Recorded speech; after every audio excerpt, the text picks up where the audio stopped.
Bonjour et bienvenue sur mon plan maths, l'application qui corrige vos exercices de mathématiques. Aujourd'hui, nous allons corriger l'exercice numéro 1 du sujet 0 du brevet 2017. Ce sont des affirmations. Donc exercice numéro 1, pour chacune des affirmations suivantes, dire si elle est vraie ou fausse en justifiant, donc cette fois-ci c'est en justifiant soigneusement la réponse. Donc premièrement, un sac contient 6 jetons rouges, 2 jetons jaunes et des jetons verts. La probabilité de tirer un jeton vert vaut 0,5. L'affirmation, le sac contient 4 jetons verts.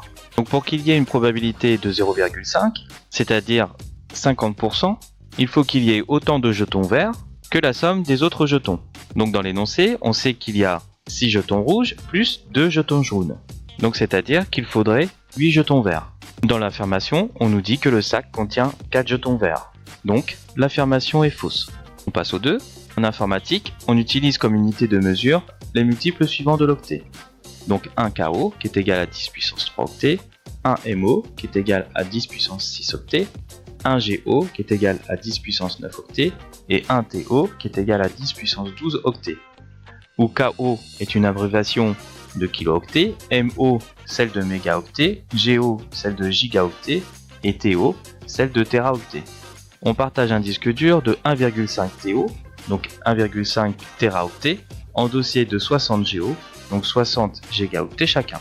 Donc l'affirmation qu'on nous propose, on obtient ainsi 25 dossiers. Donc comme données, on a 1,5 TO qui est l'espace du disque dur. Donc lorsqu'on convertit 1 TO, c'est égal à 1,5 10 puissance 12. Maintenant, on sait qu'un dossier, c'est égal à 60 Go, donc gigaoctets, c'est égal à 60 multiplié par 10 puissance 9.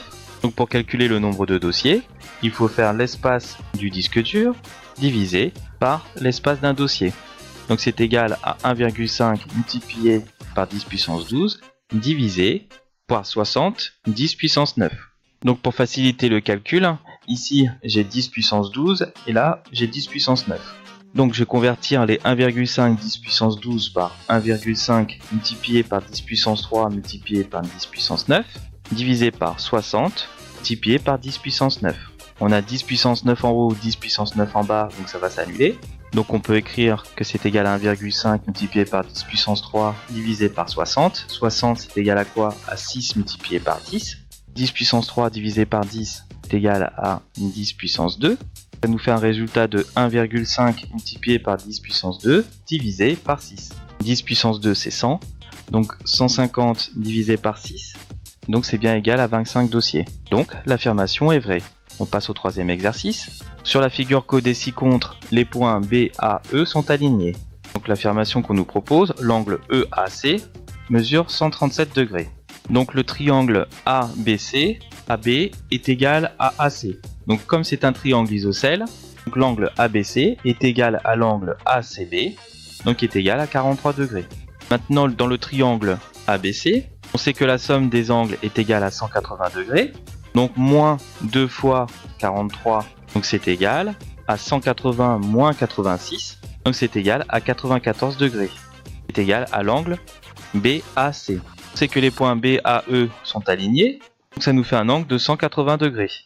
Maintenant pour déterminer l'angle EAC, donc c'est égal à l'angle EAB moins l'angle BAC. Donc c'est égal à 180 moins 94 est égal à 86 degrés.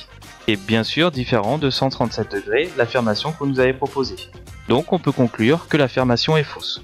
Donc petit 4, le verre de forme conique est complètement rempli.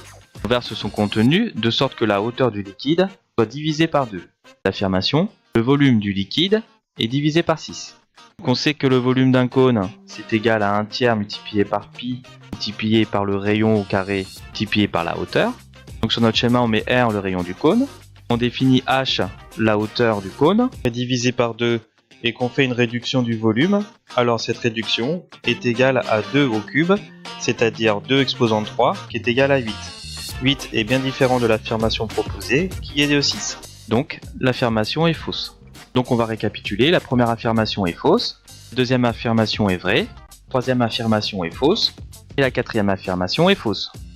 L'équipe de Mon Plan Maths te remercie d'avoir suivi la correction de cet exercice. Pour continuer à voir d'autres vidéos sur le même thème, clique sur la fenêtre de gauche. En cliquant sur la fenêtre de droite, tu accèdes directement à la playlist. Pour recevoir régulièrement de nouvelles corrections, abonne-toi à notre chaîne YouTube.